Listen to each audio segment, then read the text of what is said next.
mois sur sa table. Je rappellerai au procureur général lui-même qu'il a 3 plaintes au moins sur sa table que j'ai déposées. Une plainte, 2 plaintes contre des avocats et une plainte contre un ancien procureur. Vous avez des plaintes sur votre table que vous ne traitez pas. Et vous vous empressez d'aller convoquer la presse pour raconter des histoires sur un dossier où il n'y a ni plainte ni autosaisine. C'est inédit dans les annales du droit de voir un procureur sur un dossier qui n'existe pas. Il n'y a pas de plainte, il n'y a pas d'autosaisine. Un procureur mobiliser toute la police pour soi-disant entendre des médecins, entendre des citoyens, faire tout un cirque pour aboutir à dire que c'est un pauvre citoyen qui serait à l'origine d'une tentative d'empoisonnement. Ce procureur manque de courage parce qu'ils ont été arrêtés, le chargé de communication du parti, M. El Malick Ndiaye. Mais c'est moi-même qui ai dit, et je le redis ici, que j'ai été victime d'une tentative d'assassinat de la part de la brigade d'intervention polyvalente, unité d'élite de la police. Je le dis et je le redis. Le monsieur qui nous a aspergé d'un liquide très toxique qui a causé beaucoup de désagréments au niveau ophtalmologique, au niveau respiratoire et au niveau gastrique, ce n'est pas un citoyen ordinaire, c'est un élément de la BIP que moi-même j'ai vu asperger le liquide. Et ce procureur-là n'ose pas poser ce débat-là. Il nous parle de Yargassi. Je voudrais dire aux Sénégalais que M. Yargassi est un petit frère à moi, est un militant du parti, qui est toujours à côté de moi.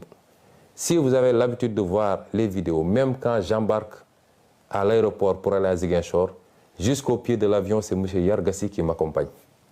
C'est ce monsieur-là que M. Bahoumé allait prendre avec les autres farfelus du parquet pour le désigner en disant que c'est lui qui aurait tenté de m'empoisonner. Pour essayer d'écarter la vraie problématique, c'est-à-dire les services de police qui s'attaquent aux citoyens et qui aspergent de liquide jusqu'à présent non identifiés. C'est ça qui s'est passé. Donc, vouloir déplacer le curseur et aller prendre un Yargassi qui m'a donné simplement un mouchoir imbibé de vinaigre pour m'aider à mieux supporter l'odeur âcre des grenades lacrymogènes, c'est prendre les Sénégalais pour ce qu'ils ne sont pas.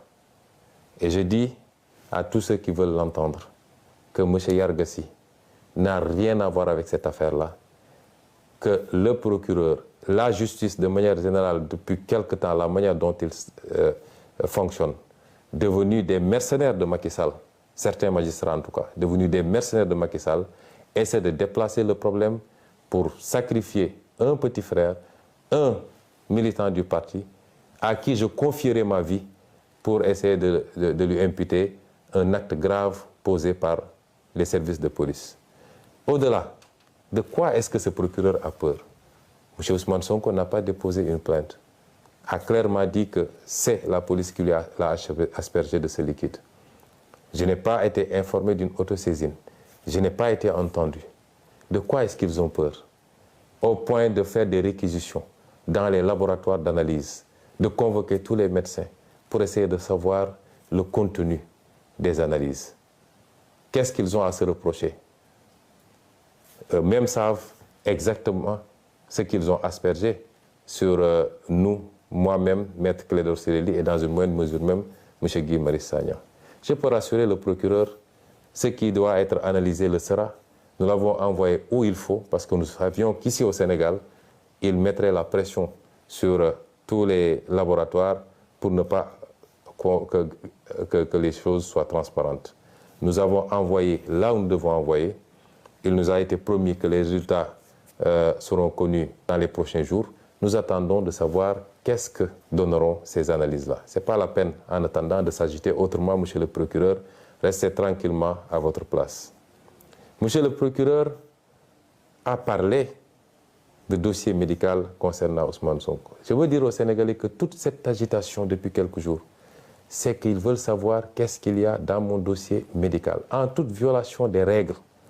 Parce qu'aucun juge n'a ordonné la levée du secret médical. Au nom de quoi on convoque des médecins, on les malmène à la police, on les harcèle pour leur exiger de trahir leur serment et de donner des informations sur mon dossier médical. Je vous rassure également, monsieur le procureur, j'avais pris toutes mes dispositions parce que je savais que j'ai affaire à un État vaillou qui n'a rien à cirer des règles et des procédures. Et c'est pourquoi, dès que je suis entré dans cette clinique, j'ai verrouillé. Je ne me suis fait consulter que par mes médecins personnels, ceux-là qui me suivent depuis des années. Je me suis fait suivre par ces médecins. Ils ont été les seuls à avoir accès à moi, à me traiter, à me prescrire et à me surveiller. Il y a un acharnement sur le pauvre docteur Niang. Je veux dire aux Sénégalais que moi, je ne connais pas le docteur Niang. Je n'ai jamais rencontré physiquement le docteur Niang. Je lui ai parlé une seule fois au téléphone. C'est un monsieur que je ne connais pas, qu'on veut qualifier de militant de Pastef. Et même s'il était un militant de Pastef, c'est son droit le plus absolu. Et on essaie de régler de vieux comptes. Parce que tous les Sénégalais savent que Macky Sall, rancunier comme il est, en veut à ce brave médecin depuis ses sorties sur le Covid-19 et sur la manière dont le matériel médical public était sorti des hôpitaux pour se retrouver sur le marché et vendu à vil prix. Depuis lors, tout le monde sait qu'il y a un acharnement sur le docteur Niang et sur sa clinique et qu'il leur suffisait d'un prétexte pour essayer de lui nuire. Le docteur Niang ne m'a pas consulté. On ne s'est même pas vu puisqu'il devait partir au Fouta pour des raisons familiales. C'est mes médecins personnels, mon pneumologue, mon ophtalmologue, mon orthopédiste, mon médecin généraliste, eux seuls ont eu accès à moi. Et quand j'en ai terminé, comme je vous le dis, connaissant bien les pratiques de cet État voyou, je n'ai pas laissé mon dossier médical sur place. Et c'est pourquoi je suis étonné d'entendre monsieur le procureur citer un dossier médical. Mon dossier médical est ici avec vous. Je ne l'ai pas laissé là-bas. Tout ce qui a été prescrit est ici parce que je savais qu'ils allaient faire de l'inquisition, parce que ce n'est pas de la perquisition, pour essayer d'avoir accès à mon dossier médical qui relève de ma vie privée et qui ne peut en aucun cas, dans ce cas d'espèce, être à disposition des enquêteurs. S'ils veulent ce dossier médical, ils n'ont qu'à venir le chercher chez moi. Ce dossier, il a cité un dossier H23 00167, évidemment. Le dossier, s'il y a un résidu de dossier, il ne concernera que la partie hôtellerie parce que j'ai séjourné pendant quelques jours.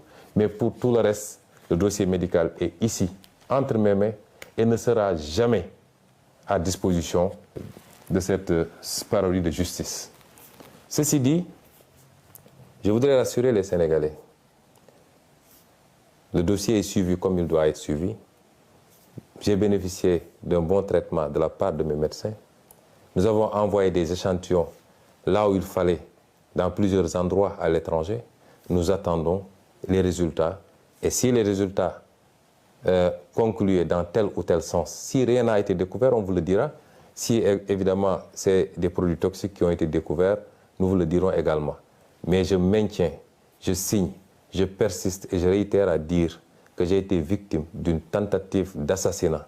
Et ce n'était pas la première, parce que rien que le fait de casser la vitre de ma voiture avec des éclats de vitre qui auraient pu me trancher la gorge ou qui auraient pu se retrouver dans mon œil, rien que cela est une tentative flagrante d'assassinat, en tout cas de faire très mal. Et je le réitère, cette tentative émane exclusivement des forces de police, je le dis, puisqu'il y avait des gendarmes et des policiers sur place, je le dis, celui qui nous a aspergé ce liquide est un élément de la BIP. Je le réitère, et si le procureur veut entendre quelqu'un, c'est moi qui aurais dû être entendu, au lieu de faire tout ce cirque-là à convoquer des innocents, à arrêter des innocents et à les faire écrouiller injustement. Le procureur, enfin, a fait de longs développements sur, soi-disant, des forces spéciales ou je ne sais pas quoi, commando,